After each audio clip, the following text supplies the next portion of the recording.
Hello everybody, Mitchell Mr. Hockey here, and we got a blockbuster, boys, as the Montreal Canadiens have just announced that they have traded defensive prospect Mikhail Sergachev, the number 9 overall pick in the 2016 NHL entry draft, and a conditional second-round pick to the Tampa Bay Lightning for forward Jonathan Drouin, and a conditional sixth-round pick. Drouin scored 21 goals last season, and he's today's type of NHL player with speed and a good snapshot.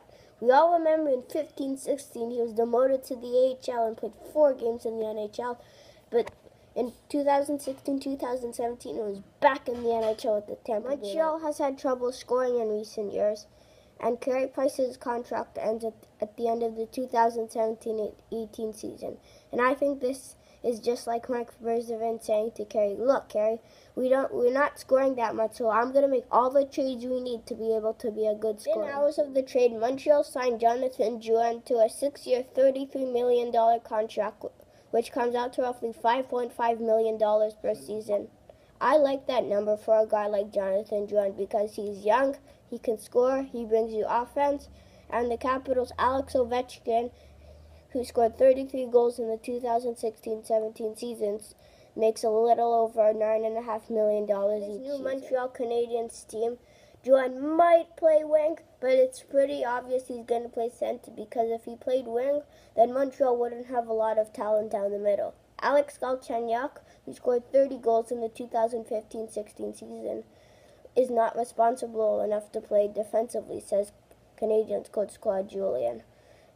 Claude Julien will help him with his defensive game, and Drouin should be able to grow under Julien's defensive system. He already has the offense, he just needs to work on the defense, and he'll be a great center in a couple of years. Lightning side, they got a lot of skilled forwards. They got Stamkos, obviously, who's the captain. They got Vladislav Namestnikov.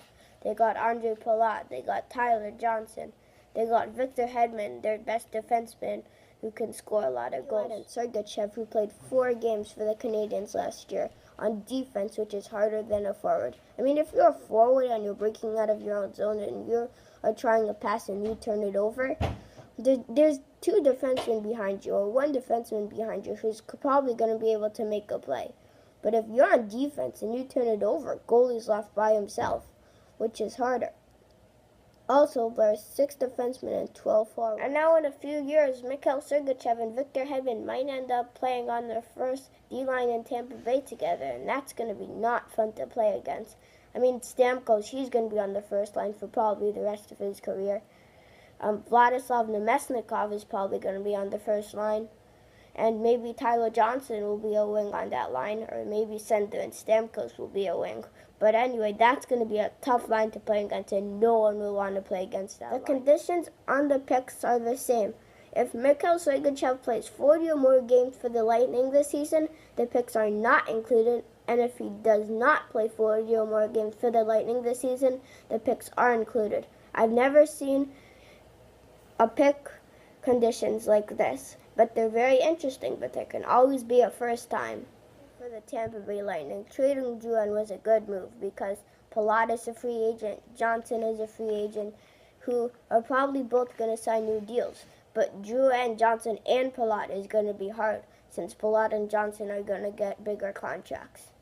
Also, another factor to keep in mind is that Jonathan Drouin is going to a rival team. I mean, what happens if in, let's say the 2019 playoffs, Montreal and Tampa Bay meet and they go to Game 7 overtime?